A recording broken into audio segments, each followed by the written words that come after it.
Om Swastiastu.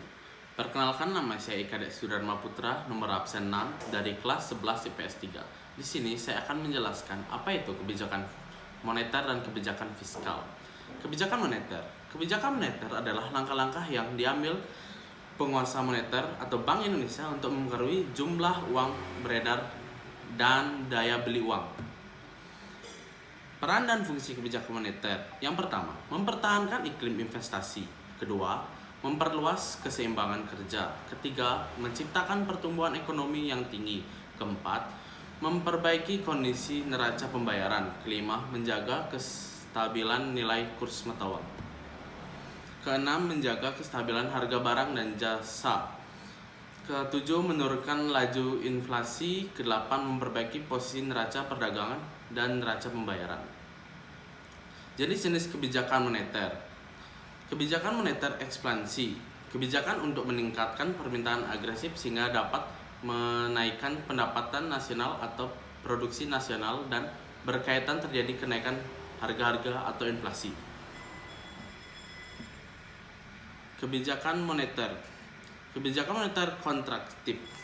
Kebijakan untuk meningkatkan penawaran agregat sehingga dapat menambah produksi barang atau jasa nasional dan berakibat terjadinya penurunan harga-harga atau deflasi. Instrumen kebijakan moneter. Yang pertama, open market policy atau politik pasar terbuka dan operasi pasar terbuka.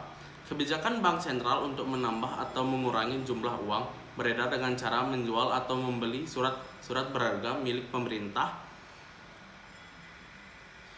Yang selanjutnya, tingkat bunga diskonto atau discount rate.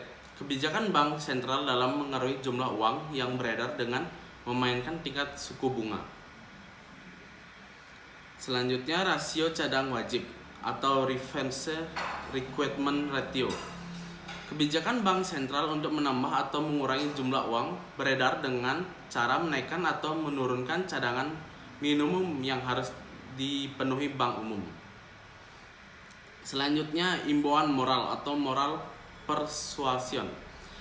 Dengan moral ini, otoritas moneter mencoba mengarahkan dan mengendalikan jumlah uang beredar. Misalnya, Gubernur Bank Indonesia dapat memberikan saran agar perbankan berhati-hati dengan kreditnya atau membatasi keinginan meminjam uang dari bank sentral.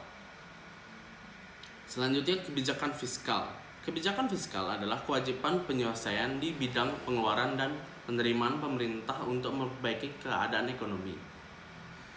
Tujuan dan peran kebijakan fiskal: menurunkan tingkat inflasi. Selanjutnya, meningkatkan produk domestik bruto. Yang selanjutnya, mengurangi tingkat pengangguran. Selanjutnya, meningkatkan pendapatan masyarakat. Instrumen kebijakan fiskal. Yang pertama adalah pajak. Sebagai uraian wajib kepada pemerintah yang bersifat memaksa dan legal berdasarkan undang-undang, sehingga pemerintah mempunyai kekuatan hukum, misalnya denda atau kekurangan penjara, untuk menindak wajib pajak yang tidak memenuhi kewajibannya. Selanjutnya, subsidi. Penghasilan berbentuk tunjangan-tunjangan yang diberikan sebagai penghasilan atau untuk meningkatkan penghasilan. Selanjutnya, transfer payment. Pengeluaran pemerintah yang bukan pembelian atau pengeluaran terhadap produk dan jasa, melainkan diambil dari sebagai pendapatan nasional tahun lalu. Contohnya BLT, pensiunan, dan lain-lain. Sekian dari penjelasan saya. Jika ada salah kata, saya mohon maaf sebesar-besarnya. Saya tutup dengan Parama Santi. Om Santi Santi Santi.